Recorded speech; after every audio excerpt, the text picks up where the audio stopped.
Virtualmente todos en la Tierra, sin considerar su religión o nacionalidad, reconocen que existe alguna especie de batalla ocurriendo en el mundo, entre las fuerzas del bien y del mal. Una lucha colosal entre la luz y las tinieblas, la verdad y el error, la opresión y la libertad, lo bueno y lo malo, y finalmente, la vida y la muerte. ¿Cuál es la historia entre esta paradoja evidente? Muchas religiones, así como la Biblia, enseñan que tras el velo tridimensional del mundo físico que vemos, existe otro mundo espiritual que no podemos ver. En esta realidad invisible a nuestro alrededor, sé supremo y justo contra el villano más atroz y maligno. La gran pregunta es, ¿quiénes son esos contendientes y cómo, dónde y cuándo comenzó esta crisis cósmica? Este es el misterio más grande de todas las edades y la historia más fascinante y verdadera que jamás haya sido contada. Esta crisis envuelve a cada persona sobre la Tierra. Sí, a cada persona.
La historia humana ha estado llena de escenas de guerra, y todas las personas han experimentado conflictos. Pero para entender el origen del mal, debemos viajar al pasado, a la primera guerra en el universo. Porque esta guerra no ocurrió en la Tierra. Antes de que nuestro mundo existiera, hubo una guerra en el cielo. Hasta las palabras guerra en el cielo suenan como la última paradoja. Es casi inimaginable para todos que pudiera haber batallas y conflictos entre las creaciones perfectas de Dios en el paraíso. ¿Qué pudo haber causado este conflicto celestial? Por fortuna, un libro antiguo llamado la Biblia nos da suficientes detalles para poder atar los asombrosos cabos. Aunque trágica, también es una increíblemente tierna historia de amor, que va desde el principio de los tiempos tocándonos personalmente a usted, a mí y a cada uno de los individuos de la Tierra. Nuestra historia comienza hace tiempo, en la misma capital del universo, en un lugar llamado Cielo, que estaba lleno de seres angelicales que amaban hacer la voluntad de Dios. Bajo el justo y amoroso gobierno del Creador, todo el cielo disfrutaba de una existencia de felicidad y dicha perfecta. El príncipe supremo del cielo y comandante de los ángeles era el todopoderoso y amoroso Hijo de Dios, mejor conocido con el nombre que tomó cuando vino a la tierra, Jesús. Él era uno en propósito y mente con Dios el Padre. El cielo, bajo el mandato compasivo del Padre, Hijo y Espíritu Santo, probó ser un maravilloso lugar de paz y alegría. Para llevar a cabo las órdenes de Dios, la Trinidad estaba rodeada de un océano virtual de innumerables espíritus ministradores llamados serafines y querubines, o mejor conocidos como ángeles. Estas poderosas e inteligentes criaturas descubrieron su mayor alegría al cumplir las órdenes del Todopoderoso. Pero Dios creó un extraordinario ángel para servir como líder de la multitud celestial entera. La Biblia nos dice que su nombre era Lucifer, que significa portador de luz. Este querubín fue el más grande ser creado por Dios y tenía la posición más cercana al trono de Dios, y estaba directamente bajo la autoridad de Jesús. El trabajo de Lucifer era comunicar la luz y el conocimiento de la voluntad de Dios a todos los otros ángeles. Lucifer fue el ser más espléndido creado por Dios. Era cautivamente hermoso y dotado con poderes asombrosos de liderazgo y organización. Entre los ángeles, él fue muy admirado, respetado y amado como amigo. Aunque Dios previó la miseria que estaba a punto de ser introducida por Lucifer al reino de la luz.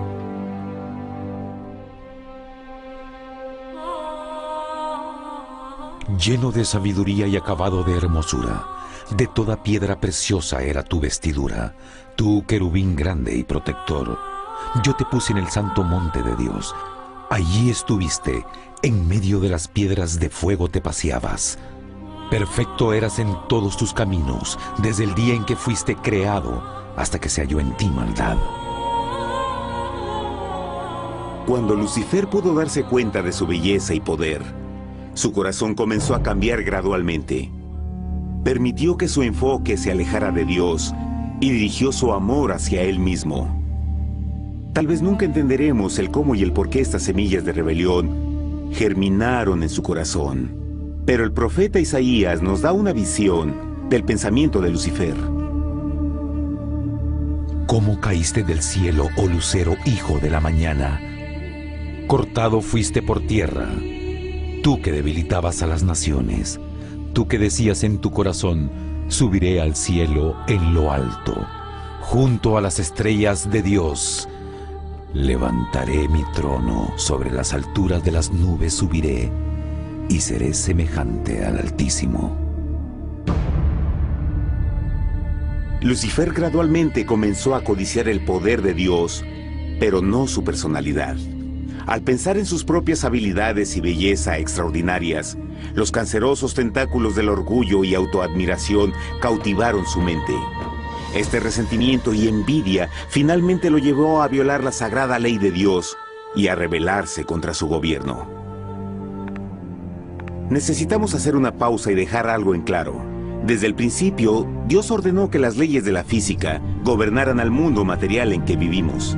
Sin esas leyes naturales, el universo sería un caos. Del mismo modo, las leyes morales de Dios siempre han provisto seguridad y estabilidad al cosmos.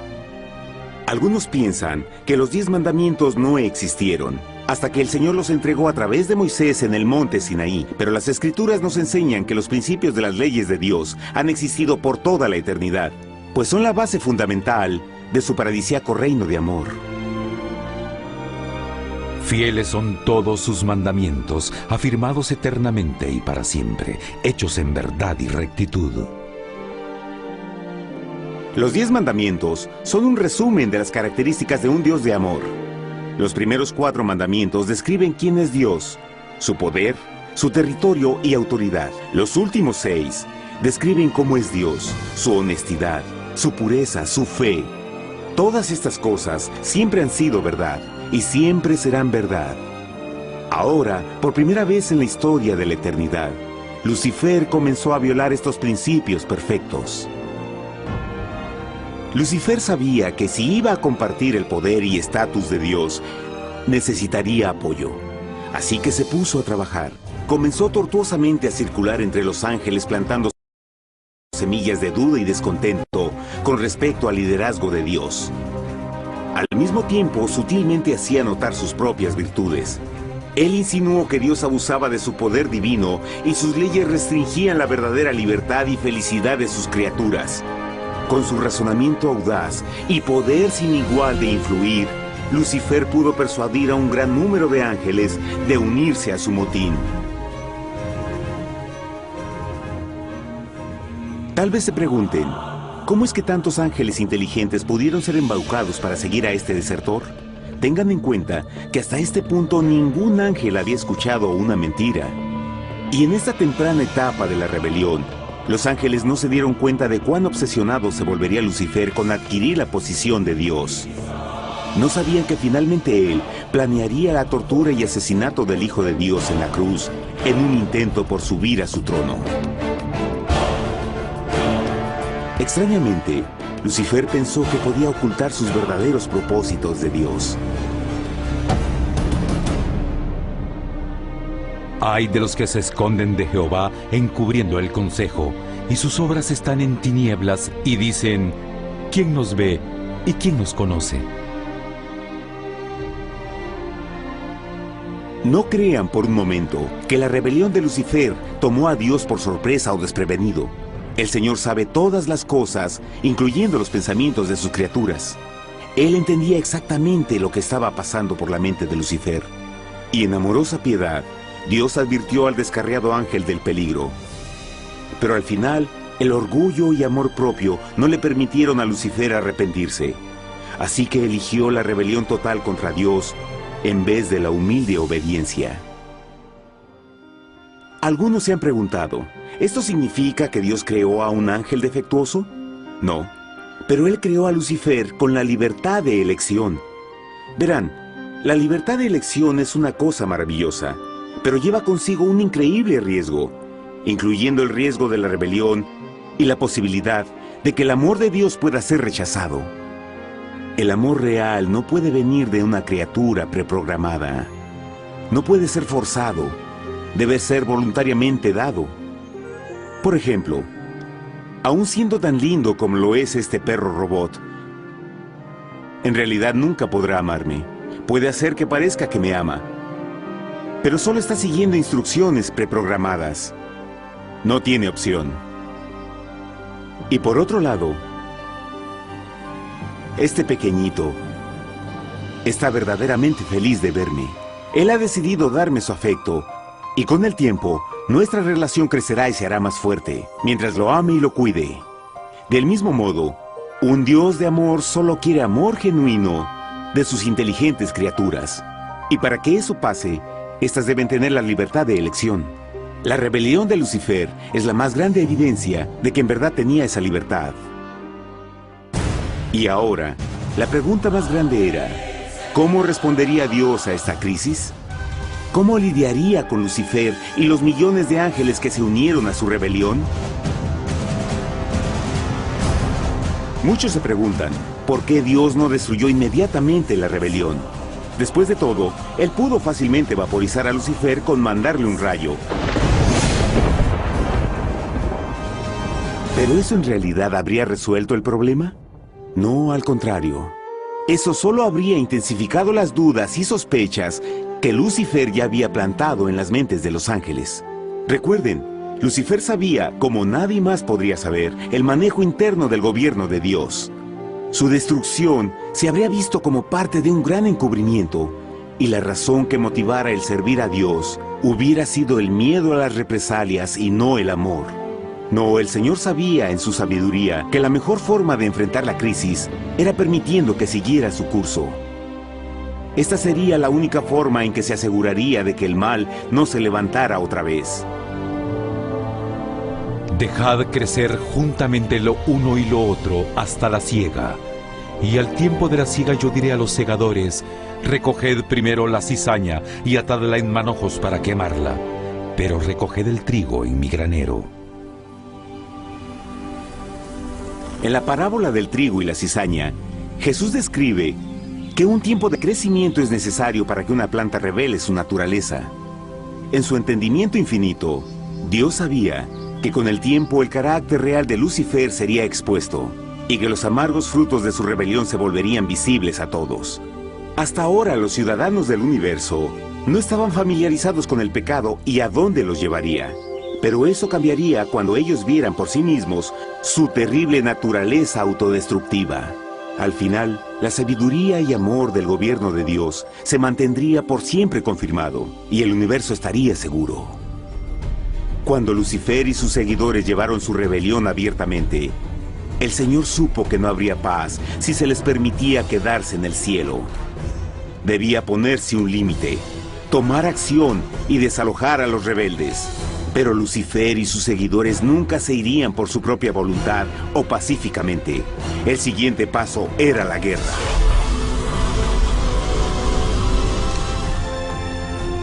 Después hubo una guerra en el cielo. Miguel y sus ángeles luchaban contra el dragón, y luchaban el dragón y sus ángeles, pero no prevalecieron ni se halló ya lugar para ellos en el cielo, y fue lanzado el gran dragón, la serpiente antigua que se llamaba Diablo y Satanás, el cual engaña al mundo entero. Fue arrojado a la tierra y sus ángeles fueron arrojados con él.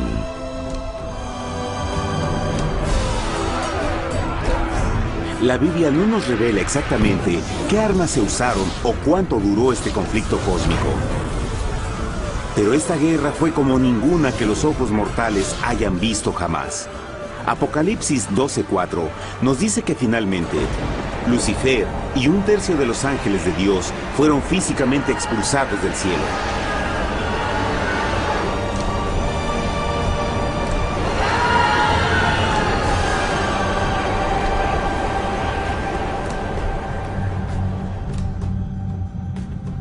Pero, ¿qué venía después? Lucifer ahora tenía millones de ángeles de su lado, pero necesitaba un pedazo de suelo desde el cual continuar su rebelión. Pronto, demasiado pronto, el universo comenzó a entender lo doloroso y costoso que el pecado podría llegar a ser. Y la guerra no había terminado, apenas comenzaba.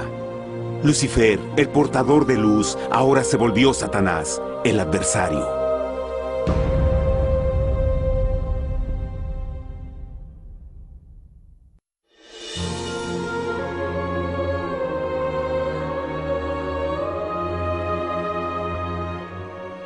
Después de la guerra en el cielo, Satanás y sus ángeles caídos fueron desterrados de la corte de la gloria.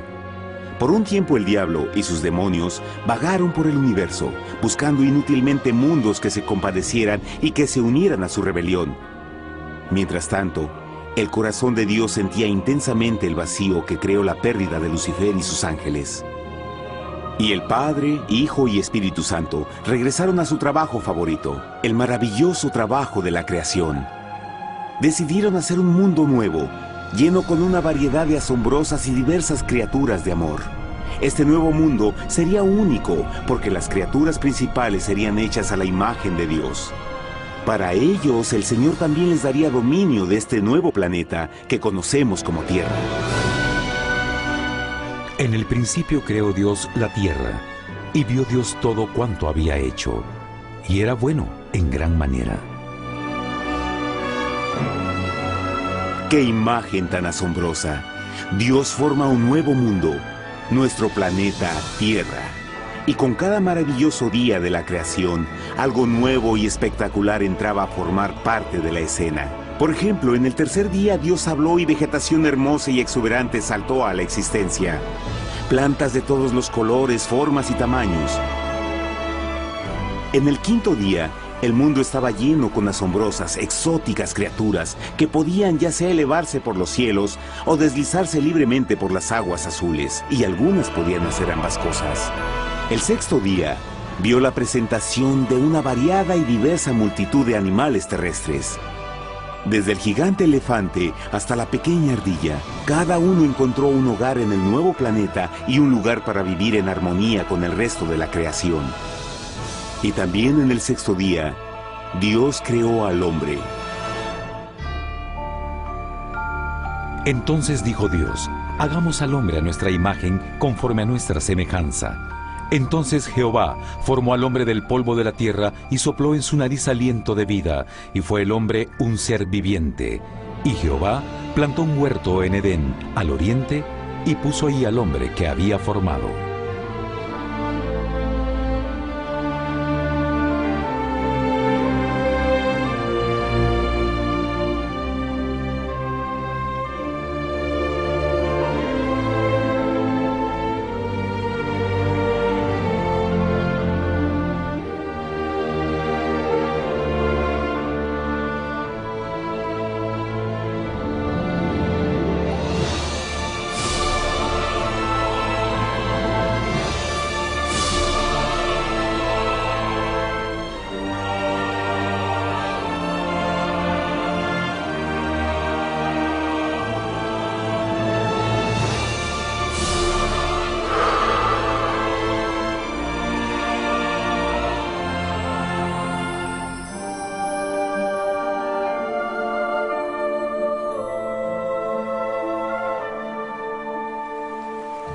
¡Qué enorme honor!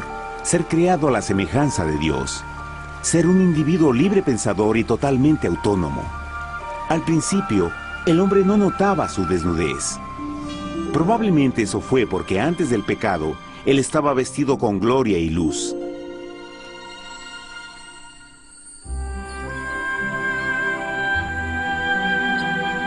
Dios también creó la compañía ideal para Adán, su bella esposa Eva.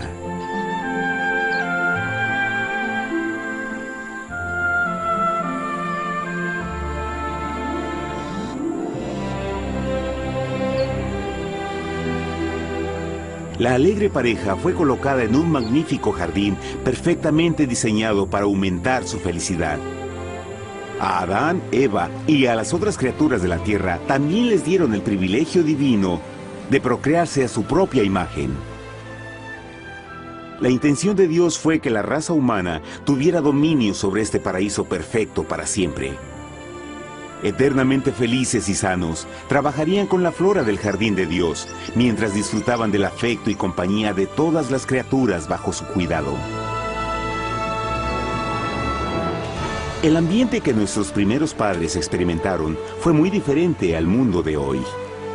Las rosas no tenían espinas, los insectos no mordían ni picaban, y los leones y ovejas jugueteaban juntos. Pero la bendición más grande era que los humanos vivían en perfecta armonía con su Creador. Cada séptimo día, Adán y Eva descansaban de su placentera labor y tenían una gozosa comunión con la visita de su Creador. Era un mundo espléndido y maravilloso. Y este estado de felicidad habría continuado por la eternidad si nuestros primeros padres hubieran mostrado fidelidad con una simple prueba. Pero del árbol del conocimiento del bien y del mal no comerás, porque el día que de él comas ciertamente morirás. Puesto que el adversario había contaminado el universo con su rebelión, el Señor vio la necesidad de una simple prueba de amor y lealtad. ¿Recuerdan? Los ángeles buenos vieron a un tercio de sus amigos ser expulsados del cielo durante la guerra. ¿Cómo podrían estar seguros que estos nuevos humanos no se unirían a Lucifer y causarían más problemas? Así que el Señor plantó un árbol único en el jardín. Un árbol cuyo fruto no debía ser comido so pena de muerte. Al pasar esta simple prueba de obediencia, Adán y Eva mostrarían su lealtad hacia Dios y su fe en su palabra. Aún más, era una prueba de amor. Por eso Jesús dijo en Juan 14, «Si me amáis, guardad mis mandamientos». Pero alguien más supo de esta prueba de fe y estaba determinado a usarla en su favor. Satanás estaba muy celoso de los humanos, quienes felices disfrutaban de la bendecida vida que él perdió. Su feliz existencia estaba en total contraste con la suya, la cual ahora estaba llena de culpa, pecado y miseria. En su resentimiento y enojo, no estaba dispuesto a dejar a la pareja en paz, pues el pecado siempre buscará arrastrar a otros consigo.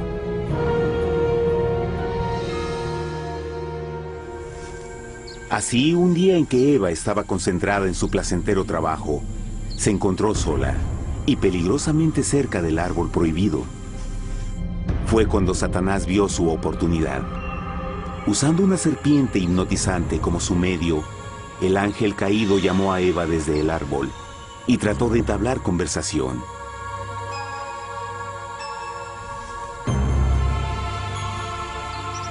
Sus palabras encantadoras fueron cuidadosamente calculadas para infundir desconfianza a Dios.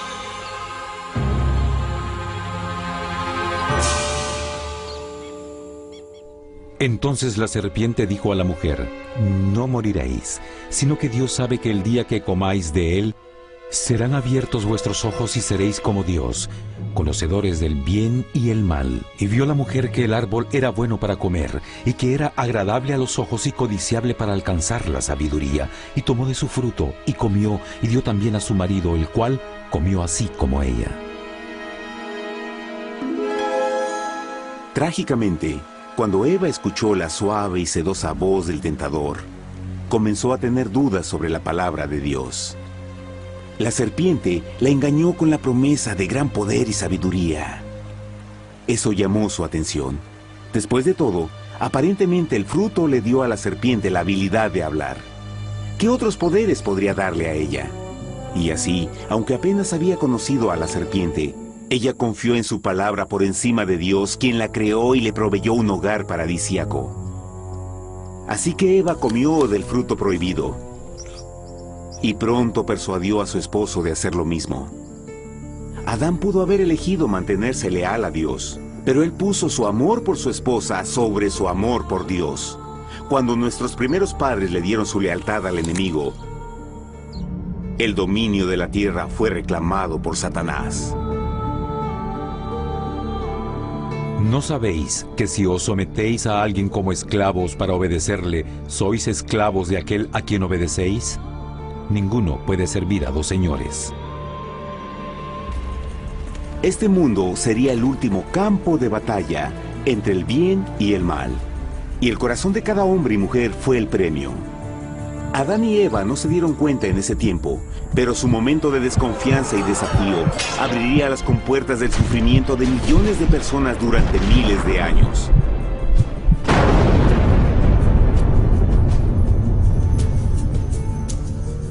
Por tanto, como el pecado entró en el mundo por un hombre, y por el pecado la muerte, así la muerte pasó a todos los hombres, por cuanto todos pecaron. Nuestros primeros padres pronto se enfrentaron al terrible resultado de su pecado. En su estado santo, Adán y Eva resplandecían con túnicas de gloria. Después de pecar, sus túnicas naturales de luz se desvanecieron y se sintieron mortificados con la sensación de su desnudez. Vergüenza y temor reemplazaron su alegría y paz y trataron de cubrir su desnudez con hojas. Ahora también se encontraban bajo la constante influencia del diablo. Cediendo a la tentación, habían debilitado su naturaleza y Satanás había ganado poder sobre la humanidad. Las personas no podían resistir a las tentaciones del diablo con su propia fuerza. Por último, y lo más aterrador, se encontraban viviendo bajo la pena de muerte inminente. Dios les había advertido que la desobediencia traería la muerte. Ya habían experimentado la muerte espiritual. ¿Cuánto tiempo pasaría para que sufrieran la muerte física también? En ese punto su futuro no tenía nada más que oscuridad y desesperación. Echó pues fuera al hombre, y puso al oriente del huerto de Edén querubines, y una espada encendida que se revolvía por todos lados para guardar el camino del árbol de la vida. Igual que el pecado provocó que los ángeles caídos fueran expulsados de su hogar celestial, ahora por la desobediencia, Adán y Eva fueron sacados de su jardín, su hogar en el paraíso. Todo a su alrededor estaba cambiando rápidamente y la humanidad se encontró susceptible a las penas, enfermedades y finalmente a la muerte. Hasta los animales y plantas estaban infectados por la terrible maldición. Las espinas y cardos ahora aparecían en árboles y flores, y los animales que anteriormente eran gentiles comenzaron a matarse y devorarse unos a otros. El peor resultado fue que el pecado separó a la humanidad de Dios. Pero vuestras iniquidades han hecho división entre vosotros, y vuestro Dios y vuestros pecados han hecho ocultar de vosotros su rostro para no oír. En la creación, a Adán y Eva se les dio el honor de hablar con los ángeles y hasta con el Hijo de Dios cara a cara. Pero Dios es tan puro y santo que ningún mal puede existir en su presencia. Ahora que los primeros humanos habían pecado, Dios alejó su santa presencia de ellos por su propia protección. El pecado había quemado una catarata en el alma del hombre que ya no podía ver la dimensión espiritual. Desde ese momento en adelante, la comunicación con el cielo sería limitada. Conforme estas maldiciones cayeron sobre Adán y Eva, el corazón de Dios se llenó de tierna compasión. La ley que habían roto no podía ser alterada para salvarlos, pues es tan sagrada e inmutable como Dios mismo. El Señor sabía que había solo una forma en que el hombre podía ser redimido. Así que un plan fue revelado, nacido desde el fondo del corazón de Dios. Un plan para salvar al hombre de su cita con la muerte eterna y restaurar todo lo que se había perdido con el pecado. Sería un asombroso intento en su intensidad, alcance y poder, pero sería un plan que también implicaría un enorme sacrificio.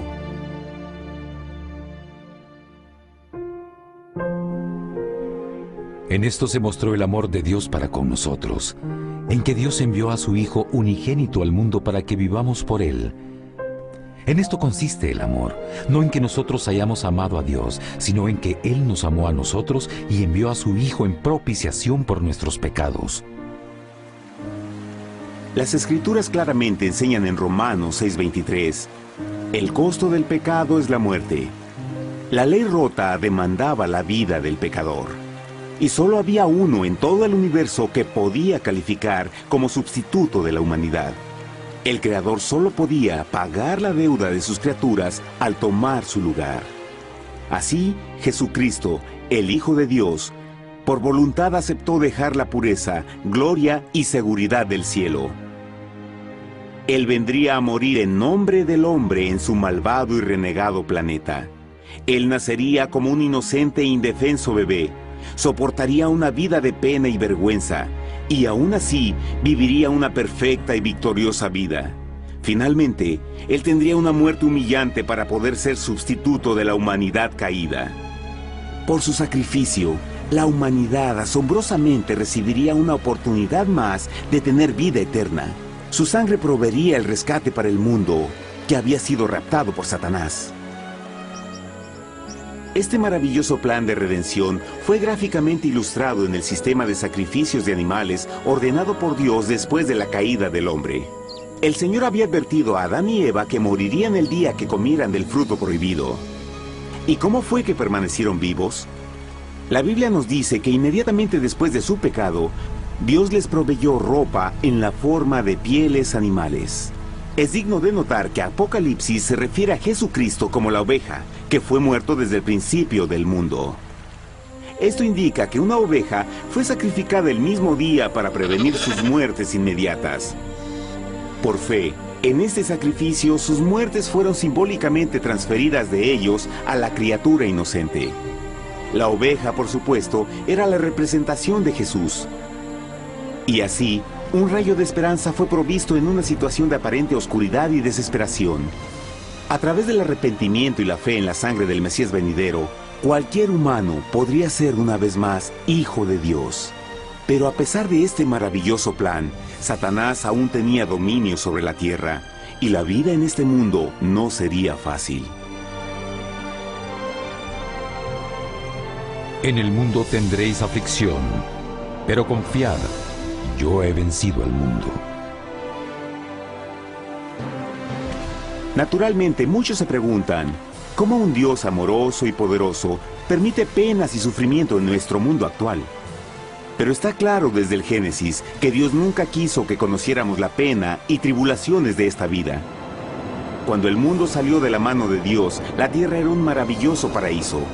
Fue el pecado de Adán y Eva lo que le dio a Satanás el derecho a reclamar control de este planeta. Debido a su trágica elección, el diablo y sus acólitos ganaron el poder de tentar y atormentar a los humanos, infligiendo la enfermedad, el dolor y el sufrimiento.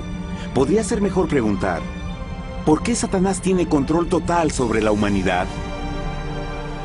Jesucristo. Tal vez ya se dieron cuenta que la muerte de Jesús en la cruz nos dio a cada uno de nosotros la oportunidad de ser salvados. Pero en realidad hizo mucho más que eso. Cuando el Salvador ofreció su vida para redimir a la tierra, ese acto ponía restricciones al control de Satanás sobre la humanidad. Satanás no podría forzar nuestra voluntad y su poder de lastimarnos sería limitado. El sacrificio de Cristo también nos brindó un tiempo de prueba, durante el cual podríamos ver la diferencia entre el gobierno de Dios y el de Satanás, y luego decidir a quién serviríamos. Finalmente, por el sacrificio que hizo Jesús, el reino de Satanás llegará a su final. Y un día la tierra será devuelta al hombre, más maravillosa de lo que era al principio. Aunque Adán y Eva comenzaron sus vidas como exiliados del paraíso, aún tenían esperanza. Dios les proveyó de pieles de animales sacrificados para cubrirse. Pero lo más importante, Él les prometió la sangre del Cordero de Dios para pagar por su pecado si aceptaban a Cristo y se arrepentían. Una gran pregunta permanece: ¿las personas aceptarían el generoso regalo de Dios? ¿Cómo escaparemos si descuidamos una salvación tan grande? La asombrosa historia que acaban de escuchar es verdad y los afecta. Pues por el deseo de Satanás de ser Dios y la desconfianza y desobediencia de Adán y Eva, todos nos encontramos en una situación peligrosa. Por una parte, la humanidad ha sido grandemente favorecida por Dios con una segunda oportunidad de recuperar nuestro hogar del Edén. Por otra parte, si desistimos de aprovechar esta gran oportunidad, nos volveremos esclavos de Satanás y finalmente seremos destruidos cuando Dios limpie el universo del pecado. Amigos, no hay mejor tiempo para elegir a Jesús que justo ahora. Ninguno de nosotros sabe cuánto más tendremos que vivir en esta tierra. Nuestras vidas pueden terminar instantáneamente. Jesús ha mostrado gran interés en su bienestar y su amor por ustedes lo llevó a proveernos con un escape de la futura destrucción. Él solo le pide que lo acepte, se arrepienta de sus pecados. A través de Cristo pueden encontrar perdón y recibir un nuevo corazón para volverse como Él en carácter. Las tristes noticias son que Satanás se mueve en toda forma posible para evitar que acepten el regalo de la salvación de Dios. Debido a la actividad de la vida, el amor al dinero o alguna otra distracción fascinante, Él trabaja para mantenerlos ocupados y alejados de lo que en realidad importa, su salvación eterna. Para que entienda, la realidad de la situación es que si no elige a Jesús, por omisión está eligiendo a Satanás. Aunque la terrible elección de Adán y Eva trajo muerte y miseria inauditas, usted tiene la oportunidad de tomar una mejor decisión. Dios le está ofreciendo una paz que satisface el anhelo más profundo en su alma y una alegría que lo sacará de las tribulaciones de este mundo. El deseo que tiene el corazón de Dios es que sea salvado y esté con Él en el paraíso. Pero el único que puede mantenerlo fuera del cielo es usted. Imagine lo trágico que sería si innecesariamente rechaza este precioso regalo. Usted puede elegir hoy aceptar la salvación que Dios ha prometido. De hecho, en este mismo momento puede aceptar la vida eterna a través de Jesucristo. ¿Puedo invitarlo a que me acompañe ahora mismo en una simple oración aceptando su maravillosa oferta? Por favor, repita después de mí. Querido Padre Celestial, vengo a ti ahora y humildemente pido tu perdón. Señor, confieso que soy un pecador y he violado tu santa ley. Entiendo que la pena por el pecado es la muerte. Creo que Jesucristo sufrió y murió en la cruz para tomar el castigo por todos mis pecados. Creo que Jesús resucitó de la muerte y lo acepto como mi Salvador personal. A partir de este momento en adelante, te doy mi corazón y confío en que tú serás el Señor de mi vida. Por favor, perdona todos mis pecados y envía a tu Espíritu a ayudarme a hacer tu voluntad. Te agradezco por tu gran amor y acepto tu regalo de vida eterna. Y yo oro por estas cosas en nombre de Jesús. Amén.